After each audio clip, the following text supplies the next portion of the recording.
ಆತ್ಮೀಯ ಸ್ಪರ್ಧಾರ್ಥಿಗಳೇ, ಹೊನ್ನಸಿರಿ ಕನ್ನಡ ಕೋಚಿಂಗ್ ಕ್ಲಾಸ್ಗೆ ಸ್ವಾಗತ.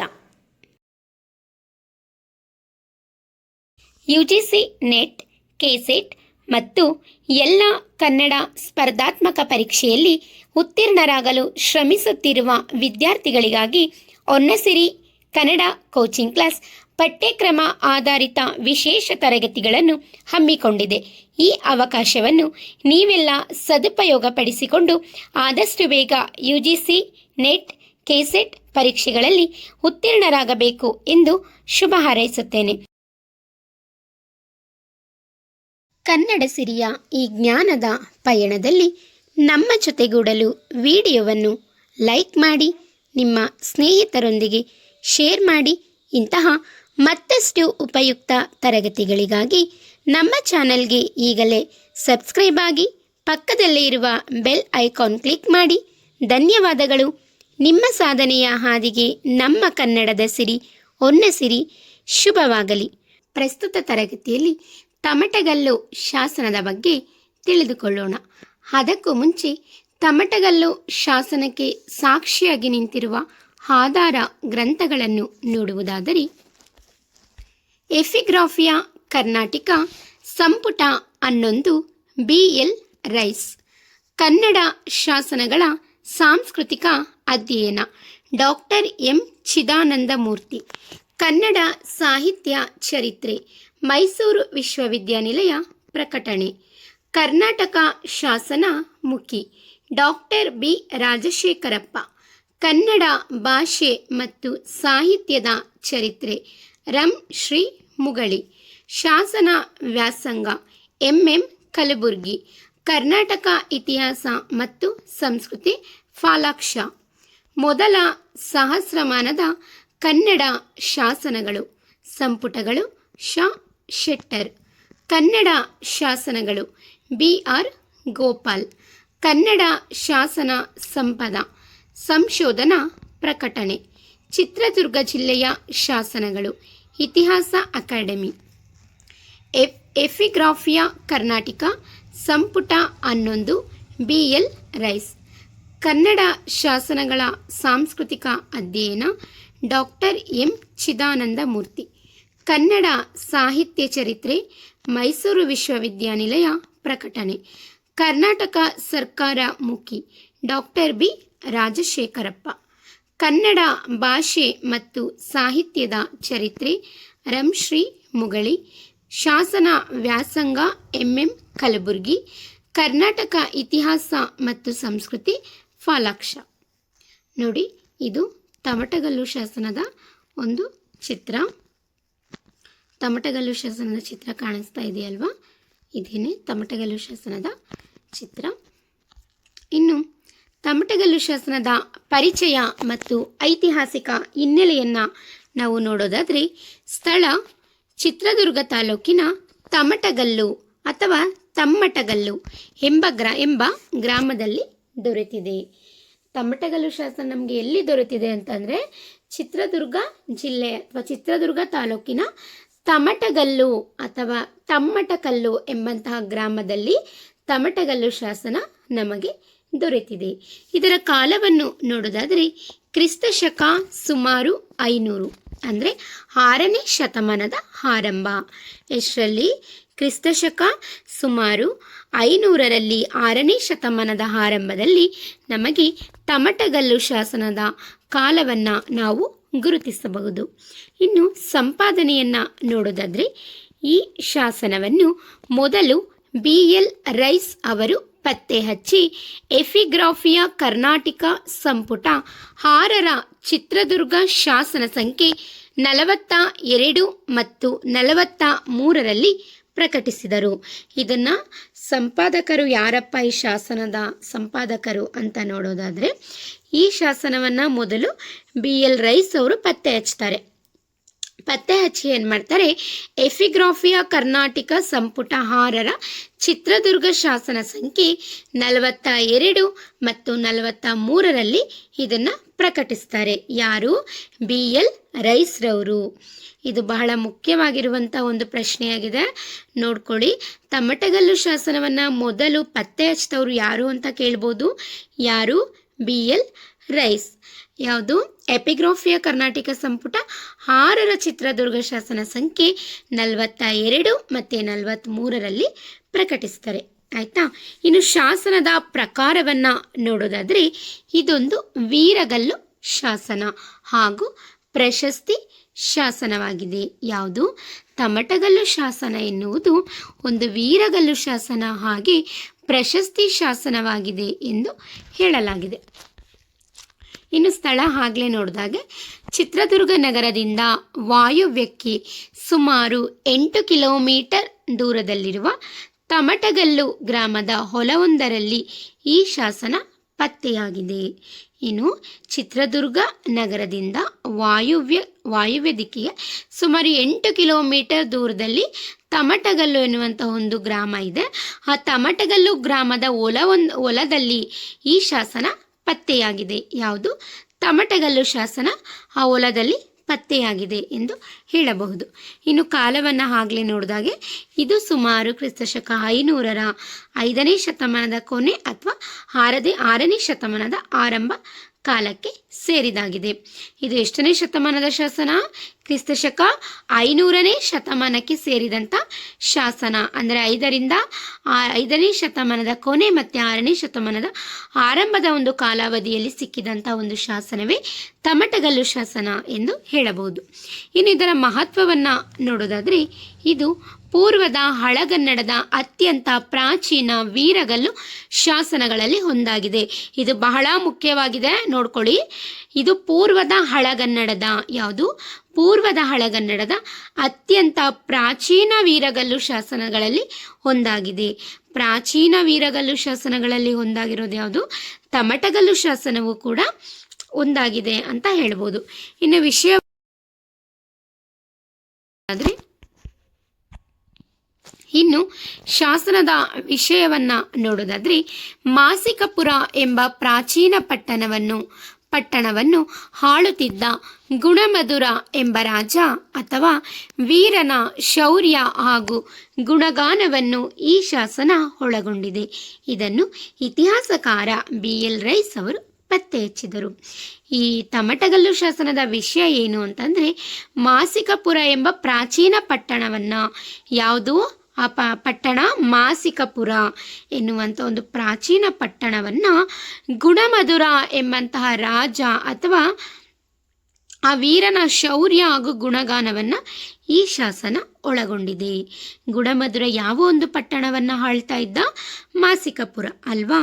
ಹಾಗೆ ಆ ಗುಣಮಧುರನ ಶೌರ್ಯವನ್ನು ಮತ್ತು ಆ ವೀರನ ಗುಣಗಾನವನ್ನು ಒಳಗೊಂಡಿರುವಂತಹ ಒಂದು ಶಾಸನ ಯಾವುದು? ತಮಟಗಲ್ಲು ಶಾಸನ. ಇದನ್ನು ಇತಿಹಾಸಕಾರ BL ರೈಸ್ ಅವರು ಪತ್ತೆ ಹಚ್ತಾರೆ ಅಲ್ವಾ? ಇನ್ನು ತಮಟಗಲ್ಲು ಶಾಸನದ ಭಾಷಾ ಶಾಸ್ತ್ರ ಮತ್ತು ಸಾಹಿತ್ಯಿಕ ಮಹತ್ವವನ್ನು ನಾವು ನೋಡೋದಾದರೆ ಕನ್ನಡದ ಮೊದಲ ಛಂದೋಬದ್ಧ ಪದ್ಯ ಅಲ್ವಾ? ಏನಿದ್ರಲ್ಲಿ ಮೊದಲನೆಯದಾಗಿ ಕನ್ನಡದ ಮೊದಲ ಛಂದೋಬದ್ಧ ಪದ್ಯ ಅಂದರೆ ಅಲ್ಮಿಡಿ ಶಾಸನವು ಕನ್ನಡದ ಮೊದಲ ಶಾಸನವಾದರೆ ಕನ್ನಡ ಭಾಷೆಯಲ್ಲಿ ಮೊದಲ ಬಾರಿಗೆ ಛಂದಸ್ಸಿನ ನಿಯಮಕ್ಕೊಳಪಟ್ಟ ಪದ್ಯ ರೂಪ ಸಿಗುವುದು ಈ ಶಾಸನದಲ್ಲಿ. ಅಲ್ಮಿಡಿ ಶಾಸನವು ಕನ್ನಡದ ಮೊದಲ ಶಾಸನ ಆದರೆ ಕನ್ನಡ ಭಾಷೆಯಲ್ಲಿ ಮೊದಲ ಬಾರಿಗೆ, ಯಾವ ಭಾಷೆಯಲ್ಲಿ? ಕನ್ನಡ ಭಾಷೆಯಲ್ಲಿ ಮೊದಲ ಬಾರಿಗೆ ಛಂದಸ್ಸಿನ ನಿಯಮಕ್ಕೊಳಪಟ್ಟಂತಹ ಪದ್ಯ ರೂಪವನ್ನು ನಾವು ಎಲ್ಲಿ ನೋಡ್ಬೋದು ಅಂತಂದರೆ ತಮಟಗಲ್ಲು ಶಾಸನದಲ್ಲಿ. ಇದು ಕೂಡ ಬಹಳ ಮುಖ್ಯವಾಗಿದೆ, ಪ್ರಶ್ನೆ ನಿಮಗೆ ಕೇಳ್ಬೋದು. ಛಂದಸ್ಸಿನ ನಿಯಮಕ್ಕೆ ಒಳಪಟ್ಟ ಪದ್ಯ ರೂಪ ಸಿಗುವಂತಹ ಶಾಸನ ಯಾವುದು ಅಂತ ಕೇಳ್ಬೋದು. ನೆನಪಿರಲಿ, ಯಾವುದು? ತಮಟಗಲ್ಲು ಶಾಸನದಲ್ಲಿ. ಇನ್ನು ಸಂಸ್ಕೃತ ವೃತ್ತದ ಪ್ರಭಾವವನ್ನು ಕೂಡ ನಾವಿಲ್ಲಿ ನೋಡ್ಬೋದು. ಈ ಶಾಸನದಲ್ಲಿ ಬಳಕೆಯಾಗಿರುವ ಪದ್ಯವು ಸಂಸ್ಕೃತದ ಅವಿತತ ಅಥವಾ ಕರ್ನಾಟಕ ಎಂಬ ಹೆಸರಿನ ವೃತ್ತದಲ್ಲಿದೆ. ಇದು ಆ ಕಾಲಕ್ಕೆ ಕನ್ನಡದ ಮೇಲೆ ಸಂಸ್ಕೃತದ ಛಂದಸ್ಸಿನ ಪ್ರಭಾವ ಎಷ್ಟಿತ್ತು ಎಂಬುದನ್ನು ಸಾಬೀತುಪಡಿಸುತ್ತದೆ. ಅಂದರೆ ಸಂಸ್ಕೃತ ವೃತ್ತದ ಪ್ರಭಾವ ಇರೋದನ್ನು ನಾವು ಇಲ್ಲಿ ನೋಡ್ಬೋದು. ಈ ಶಾಸನದಲ್ಲಿ ಬಳಕೆಯಾಗಿರುವಂತಹ ಪದ್ಯವು ಸಂಸ್ಕೃತದ ಅವಿತತ, ನೆನಪಿರಲಿ ಏನು, ಈ ಶಾಸನದಲ್ಲಿ ಬಳಕೆಯಾಗಿರುವಂತಹ ಪದ್ಯ ಸಂಸ್ಕೃತದ ಅವಿತತ ಅಥವಾ ಕರ್ನಾಟಕ ಎಂಬ ಹೆಸರಿನ ವೃತ್ತದಲ್ಲಿದೆ. ಯಾವ ಒಂದು ಹೆಸರಿನ ವೃತ್ತದಲ್ಲಿದೆ ಅಂತಂದರೆ ಅವಿತತ ಅಥವಾ ಕರ್ನಾಟಕ ಎಂಬ ಹೆಸರಿನ ವೃತ್ತದಲ್ಲಿದೆ. ಯಾವುದು? ಈ ಶಾಸನದಲ್ಲಿ ಬಳಕೆಯಾಗಿರುವಂಥ ಪದ್ಯದ ಹೆಸರು ಯಾವುದು? ತಮಟಗಲ್ಲು ಶಾಸನದಲ್ಲಿ. ಇದು ಆ ಕಾಲಕ್ಕೆ ಕನ್ನಡದ ಮೇಲೆ ಸಂಸ್ಕೃತದ ಛಂದಸ್ಸಿನ ಪ್ರಭಾವ ಎಷ್ಟಿತ್ತು ಎಂಬುದನ್ನು ಸಾಬೀತುಪಡಿಸುತ್ತದೆ ಎಂದು ಹೇಳಲಾಗಿದೆ. ನಂತರ ಸ್ಥಿತ್ಯಂತರ ಅಲ್ವಾ, ಇದು ಪೂರ್ವದ ಹಳಗನ್ನಡ ಭಾಷೆಯಲ್ಲಿದ್ದು ಭಾಷಿಕ ಅಧ್ಯಯನಕ್ಕೆ ಒಂದು ಅತ್ಯುತ್ತಮ ಲಕ್ಷ್ಯ ಗ್ರಂಥ, ಮಾದರಿ ಕೃತಿ ಎಂದು ವಿದ್ವಾಂಸರು ಗುರುತಿಸಿದ್ದಾರೆ. ಭಾಷೆಯ ಸ್ಥಿತ್ಯಂತರವನ್ನು ನಾವು ಇಲ್ಲಿ ನೋಡೋದಾದರೆ ಇದು ಪೂರ್ವದ ಹಳಗನ್ನಡ ಭಾಷೆಯಲ್ಲಿದ್ದು, ಯಾವುದು? ಪೂರ್ವದ ಹಳಗನ್ನಡ ಭಾಷೆಯಲ್ಲಿದ್ದು ಭಾಷಿಕ ಅಧ್ಯಯನಕ್ಕೆ, ಭಾಷೆಯ ಬಗ್ಗೆ ಅಧ್ಯಯನ ಮಾಡೋದಕ್ಕೆ ಒಂದು ಅತ್ಯುತ್ತಮ ಲಕ್ಷ್ಯ ಗ್ರಂಥ ಅಥವಾ ಮಾದರಿ ಗ್ರಂಥವಾಗಿದೆ ಅಂತ, ಮಾದರಿ ಕೃತಿಯಾಗಿದೆ ಅಂತ ಹಲವಾರು ವಿದ್ವಾಂಸರು ಗುರುತಿಸುತ್ತಾರೆ ಎಂದು ಹೇಳಲಾಗಿದೆ.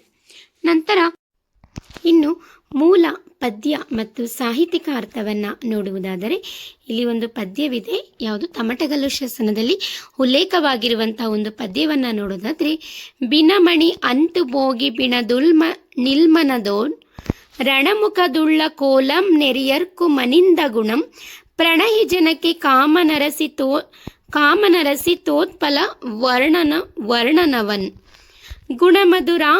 ಗುಣಮಧುರಾಂಕೃದಿವು ಪುರುಷ ಪ್ರವರನ್.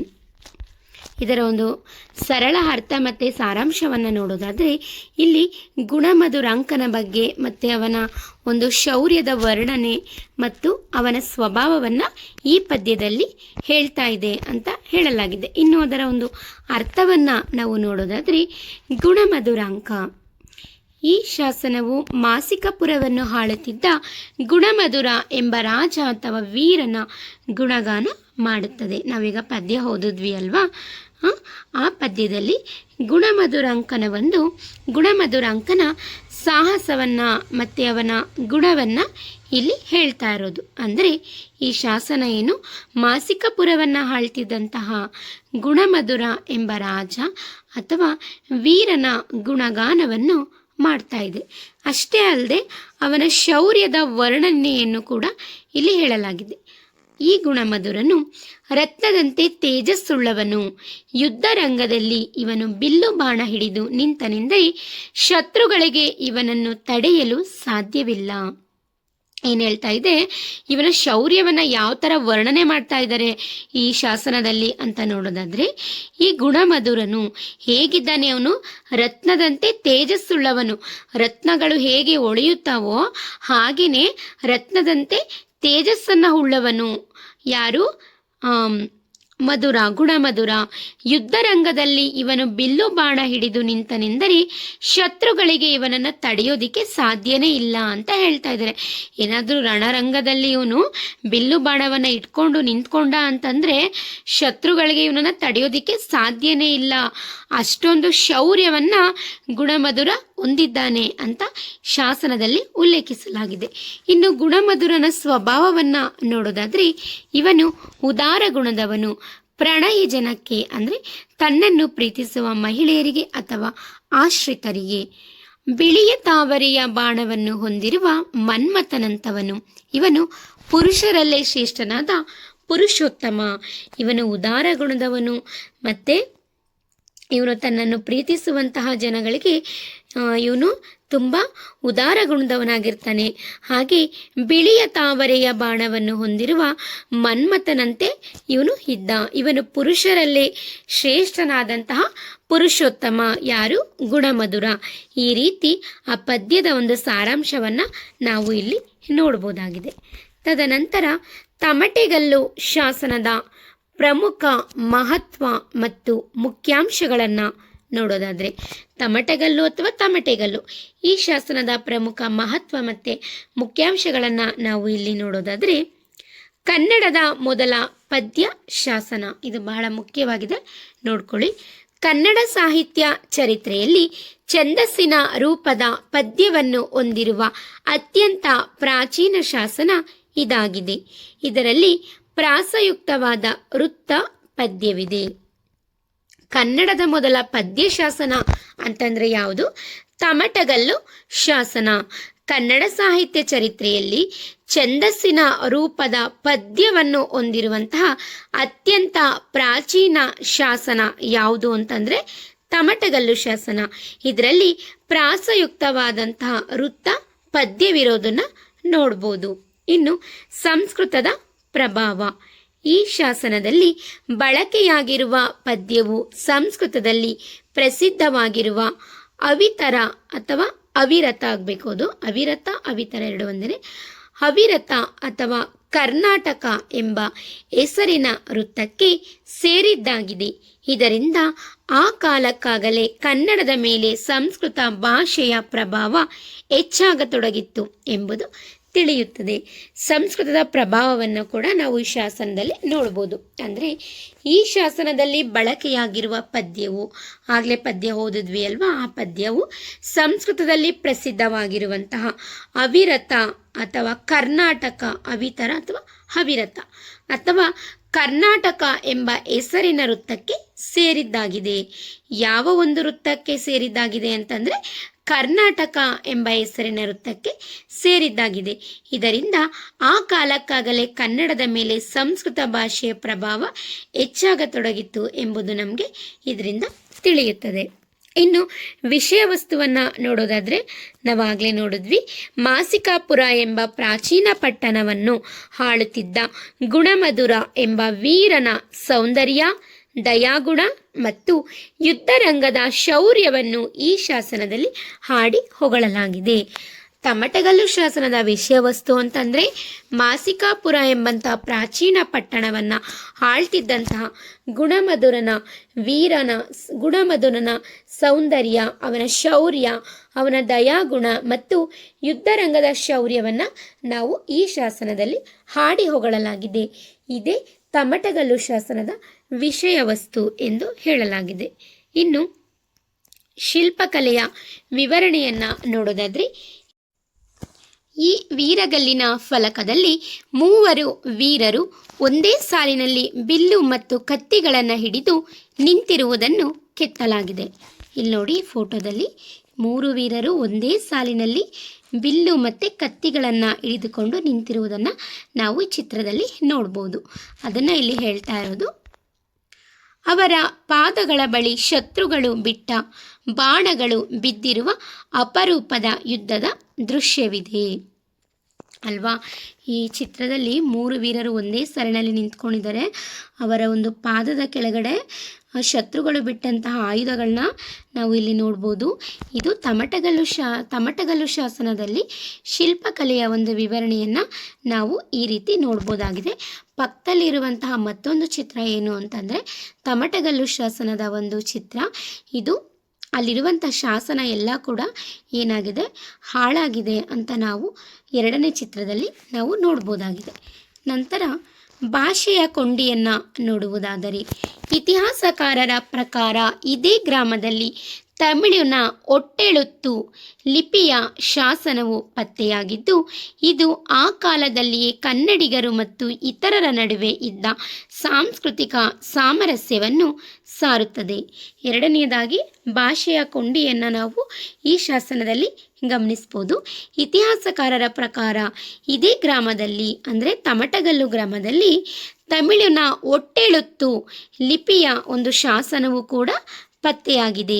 ಇದು ಆ ಕಾಲದಲ್ಲಿಯೇ ಕನ್ನಡಿಗರು ಮತ್ತು ಇತರರ ನಡುವೆ ಇದ್ದಂತಹ ಸಾಂಸ್ಕೃತಿಕ ಸಾಮರಸ್ಯವನ್ನು ಸಾರುತ್ತದೆ. ಯಾವುದು ಈ ಮತ್ತೊಂದು ಅಲ್ಲೇ ಸಿಕ್ತಲ್ಲ ಶಾಸನ, ಯಾವುದು ತಮಿಳಿನ ಒಟ್ಟೆಳುತ್ತು ಅಂತ ಶಾಸನ ಸಿಕ್ತಲ್ಲ, ಇದರಿಂದ ಕನ್ನಡಿಗರು ಮತ್ತು ಇತರರ ನಡುವೆ ಇದ್ದಂತಹ ಸಾಂಸ್ಕೃತಿಕ ಸಾಮರಸ್ಯವನ್ನು ಈ ಶಾಸನ ಸಾರುತ್ತದೆ ಎಂದು ಹೇಳಲಾಗಿದೆ.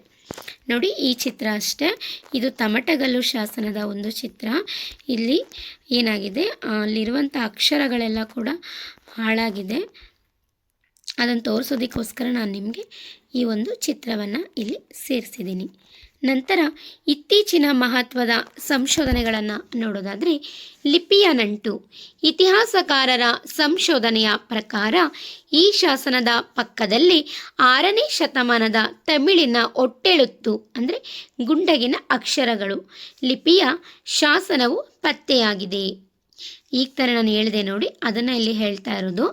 ಇತಿಹಾಸಕಾರರ ಸಂಶೋಧನೆಯ ಪ್ರಕಾರ ಈ ಶಾಸನದ ಒಂದು ಪಕ್ಕದಲ್ಲಿ 6ನೇ ಶತಮಾನಕ್ಕೆ ಸೇರಿದಂತಹ ತಮಿಳಿನ ಒಟ್ಟೆಳುತ್ತು ಅಂದರೆ ಗುಂಡಗಿನ ಅಕ್ಷರಗಳು, ಆಯಿತಾ.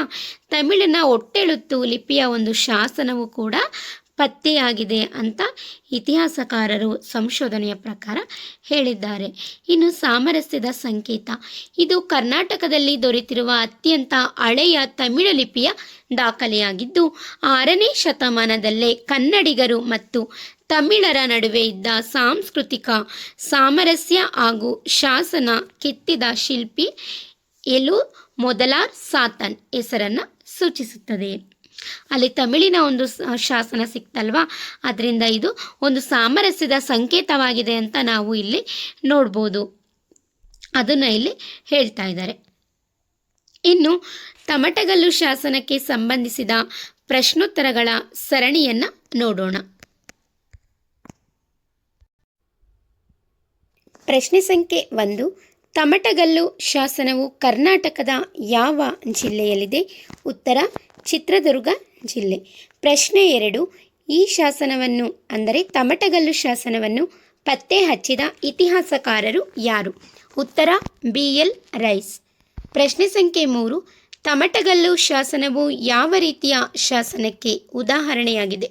ಉತ್ತರ ವೀರಗಲ್ಲು ಶಾಸನ. ಪ್ರಶ್ನೆ ಸಂಖ್ಯೆ 4. ಈ ಶಾಸನದಲ್ಲಿ ಹೊಗಳಲಾದ ಪ್ರಮುಖ ವೀರನ ಹೆಸರೇನು? ಉತ್ತರ ಗುಣಮಧುರ. ಪ್ರಶ್ನೆ ಸಂಖ್ಯೆ 5. ಕನ್ನಡ ಸಾಹಿತ್ಯ ಚರಿತ್ರೆಯಲ್ಲೇ ಮೊದಲ ಬಾರಿಗೆ ಛಂದೋಬದ್ಧ ಪದ್ಯ ಬಳಕೆಯಾಗಿರುವ ಶಾಸನ ಯಾವುದು? ಉತ್ತರ ತಮಟಗಲ್ಲು ಶಾಸನ.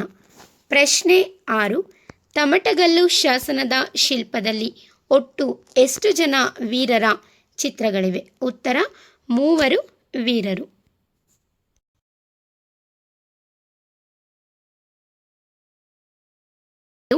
ತಮಟಗಲ್ಲು ಶಾಸನದಲ್ಲಿ ಗುಣಮಧುರನನ್ನು ಹೊಗಳಲು ಬಳಕೆಯಾಗಿರುವ ಸಂಸ್ಕೃತ ವೃತ್ತ ಯಾವುದು? ಉತ್ತರ ಅವಿತತ ವೃತ್ತ. ಇದನ್ನು ಕರ್ನಾಟಕ ವೃತ್ತ ಎಂದು ಕರೆಯುತ್ತಾರೆ. ಪ್ರಶ್ನೆ ಸಂಖ್ಯೆ 8. ಈ ಶಾಸನದ ಭಾಷೆ ಕನ್ನಡದ ಯಾವ ಸ್ಥಿತ್ಯಂತರ ಅಥವಾ ಕಾಲಘಟ್ಟಕ್ಕೆ ಸೇರಿದ್ದಾಗಿದೆ? ಉತ್ತರ ಪೂರ್ವದ ಹಳಗನ್ನಡ. ಪ್ರಶ್ನೆ ಸಂಖ್ಯೆ 9. ಶಾಸನದ ಮೂಲ ಪದ್ಯದಲ್ಲಿ ಬರುವ ರಣಮುಖ ಪದದ ಅರ್ಥವೇನು? ಉತ್ತರ ಯುದ್ಧರಂಗ. ಪ್ರಶ್ನೆ ಸಂಖ್ಯೆ 10. ಅನಿಂದ್ಯಗುಣನ್ ಎಂಬ ಹಳಗನ್ನಡ ಪದದ ಸರಿಯಾದ ಅರ್ಥವೇನು? ಉತ್ತರ ನಿಂದಿಸಲು ಸಾಧ್ಯವಿಲ್ಲದ ಅಥವಾ ಪರಿಶುದ್ಧವಾದ ಗುಣವುಳ್ಳವನು. ಪ್ರಶ್ನೆ ಸಂಖ್ಯೆ 11. ಶಾಸನದ 3ನೇ ಸಾಲಿನಲ್ಲಿ ಬರುವ ಪ್ರಣಯಿ ಜನಕ್ಕೆ ಕಾಮನ್ ಎಂದರೆ ಏನರ್ಥ? ಉತ್ತರ ತನ್ನನ್ನು ಪ್ರೀತಿಸುವ ಆಶ್ರಿತರಿಗೆ ಅಥವಾ ಮಹಿಳೆಯರಿಗೆ ಮನ್ಮಥನಂತವನು.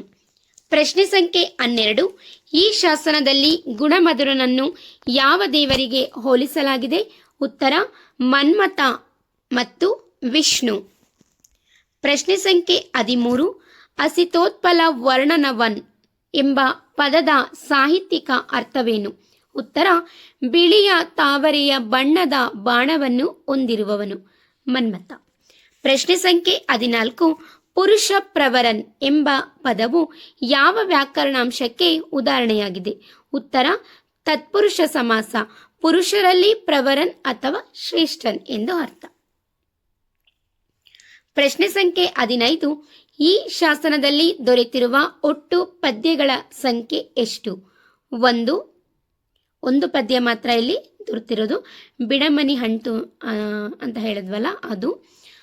ಇದರಲ್ಲಿ 4 ಸಾಲುಗಳ ಪದ್ಯ ಆಗಿದೆ ಇದು.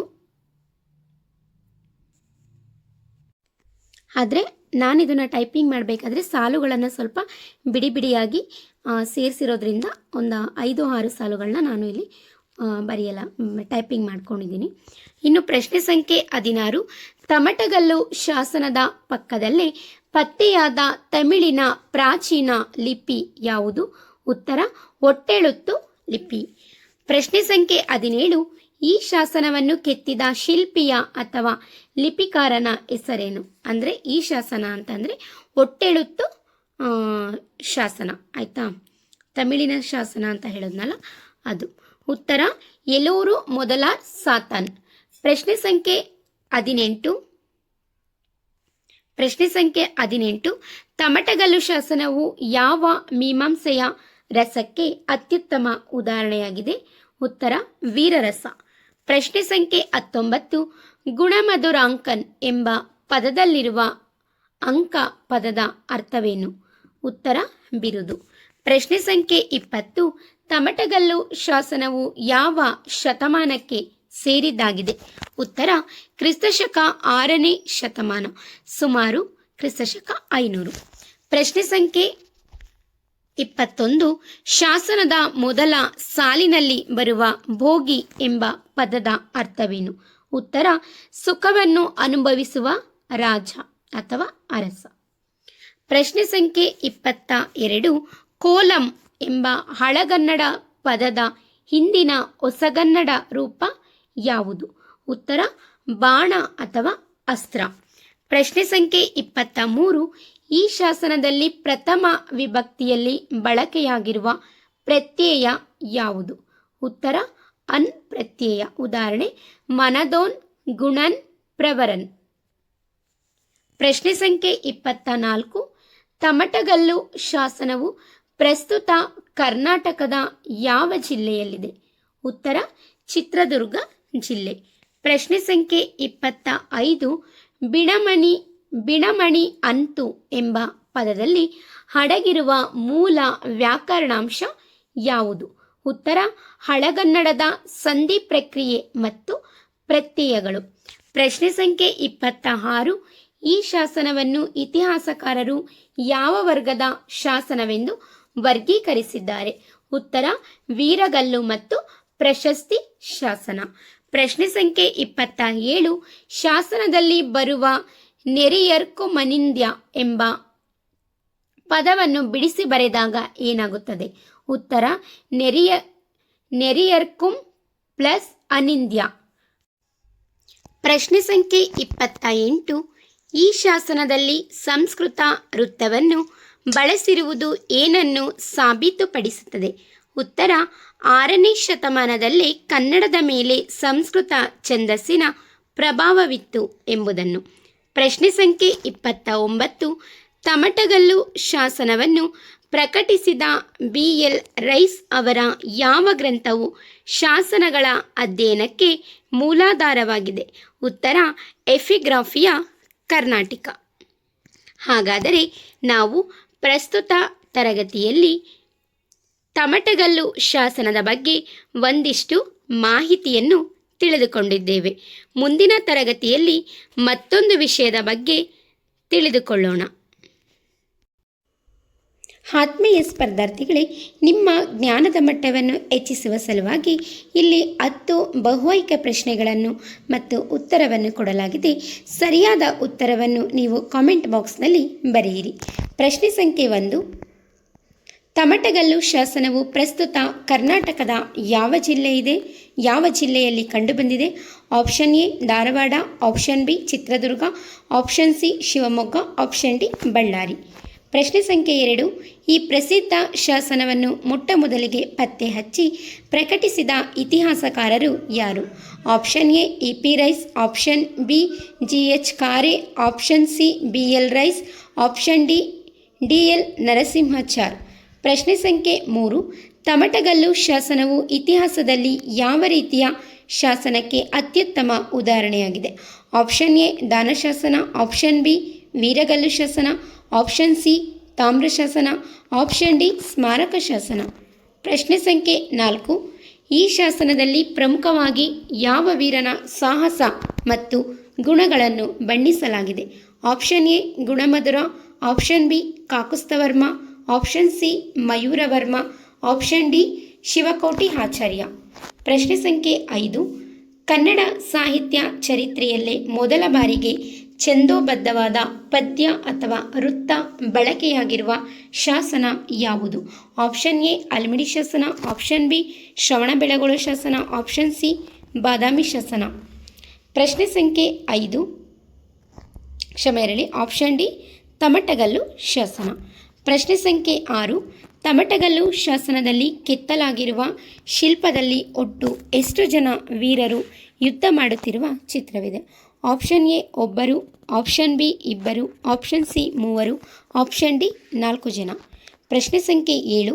ಈ ಶಾಸನದಲ್ಲಿ ಕನ್ನಡ ಲಿಪಿಯ ಜೊತೆಗೆ ಕೆತ್ತಲಾಗಿರುವ ಮತ್ತೊಂದು ಪ್ರಾಚೀನ ಭಾಷೆಯ ಲಿಪಿ ಯಾವುದು? ಆಪ್ಷನ್ ಎ ತೆಲುಗು ಲಿಪಿ, ಆಪ್ಷನ್ ಬಿ ತಮಿಳು ಒಟ್ಟೆಳತ್ತು ಲಿಪಿ, ಆಪ್ಷನ್ ಸಿ ಮಲಯಾಳಂ ಲಿಪಿ, ಆಪ್ಷನ್ ಡಿ ದೇವನಾಗರಿ ಲಿಪಿ. ಪ್ರಶ್ನೆ ಸಂಖ್ಯೆ 8. ತಮಟಗಲ್ಲು ಗ್ರಾಮಕ್ಕೆ ಇತಿಹಾಸದಲ್ಲಿ ಇದ್ದ ಮತ್ತೊಂದು ಹೆಸರೇನು? ಮಾಸಿಕಾಪುರ, ಕದಂಬಪುರ, ಬನವಾಸಿ, ಬಾದಾಮಿ. ಪ್ರಶ್ನೆ ಸಂಖ್ಯೆ 9. ತಮಟಗಲ್ಲು ಶಾಸನದ ಭಾಷಾ ಶೈಲಿಯು ಕನ್ನಡದ ಯಾವ ಹಳೆಯ ರೂಪಕ್ಕೆ ಸೇರಿದ್ದಾಗಿದೆ? Option A Nadugannada, option B Hosagannada, option C Halegannada, option D ಪೂರ್ವದ ಹಳೆಗನ್ನಡ. ಪ್ರಶ್ನೆ ಸಂಖ್ಯೆ 10. ಬಿ ಎಲ್ ರೈಸ್ ಅವರು ಈ ಶಾಸನವನ್ನು ತಮ್ಮ ಯಾವ ಪ್ರಸಿದ್ಧ ಗ್ರಂಥದ 11ನೇ ಸಂಪುಟದಲ್ಲಿ ಪ್ರಕಟಿಸಿದರು? Option A Epigraphia Karnataka, option B Karnataka Kavicharite, option C Shasana Padyamanjari, option D Indian Antiquary. ಇವುಗಳಿಗೆ ಸರಿಯಾದಂತಹ ಉತ್ತರವನ್ನು ಕಾಮೆಂಟ್ ಬಾಕ್ಸ್ನಲ್ಲಿ ಬರೆಯಿರಿ.